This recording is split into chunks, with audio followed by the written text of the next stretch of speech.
করতে চাই না। শেষবারে একটি কথা আমি বলতে চাই, জামাত ইসলামী বাংলাদেশ এই দেশের সকল আলেম ওলামা, সকল ইসলামী প্রতিষ্ঠান, সকল ইসলামী দলকে আপন মনে করে অন্তর থেকে তাদেরকে শ্রদ্ধা করে। আমি এতটুকু বলতে চাই, ভুল-বোঝাবুঝির কারণে হোক, যে কারণেই হোক, জামাত ইসলামীর বিরুদ্ধে যারা সমালোচনা করেন, কথা বলেন, তাদের বিরুদ্ধেও আমরা কোনো কথা বলি না, বলবো না। আপনাদের কাছে অনুরোধ করব, গঠনমূলক সমালোচনা যদি যে করতে চায় করুক। সমালোচনায় জড়িয়ে পড়ে কাদা সরাসরির মতো পরিস্থিতিতে জামাত ইসলামী আজ পর্যন্ত শরীক হয়নি, ভবিষ্যতেও হবে না।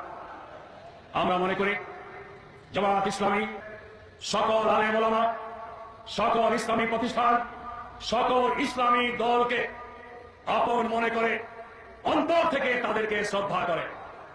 আমি এতটুকু বলতে চাই, ভুল-বোঝাবুঝির কারণে হোক, যে কারণেই হোক, জামাত ইসলামীর বিরুদ্ধে যারা সমালোচনা করেন, কথা বলেন, তাদের বিরুদ্ধেও আমরা কোনো কথা বলি না, বলবো না।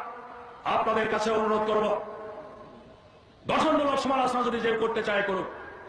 সমালোচনায় জড়িয়ে পড়ে কাদা সরাসরির মতো পরিস্থিতিতে জামাত ইসলামী আজ পর্যন্ত শরীক হয়নি, ভবিষ্যতেও হবে না।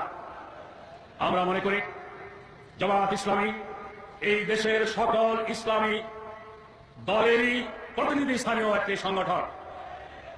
জঙ্গিবাদের নাম নিয়ে যখন ইসলামী দল আলেম ওলামার বিরুদ্ধে তথ্য সন্ত্রাস চালানো হয়েছে, আমরা পার্লামেন্টের ভেতরে বাইরে, সাংবাদিক সম্মেলনে, জনসভায়, কূটনীতিকদের সাথে আলোচনায়, সর্বত্র শুধু জামাতের পক্ষে কথা বলিনি, এদেশের সকল আলেম ওলামা, সকল ইসলামী দলের পক্ষে কথা বলেছি।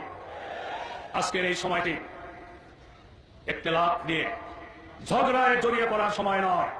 ইসলামের মত পার্থক্য ছিল, আছে এবং থাকবে।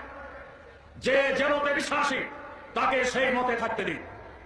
জোর করে একজনের মতের উপর আরেকজনের মত চাপিয়ে দেওয়ার চেষ্টা করলেই সেখানে ফিতনা ফাসাদের জন্ম হতে পারে।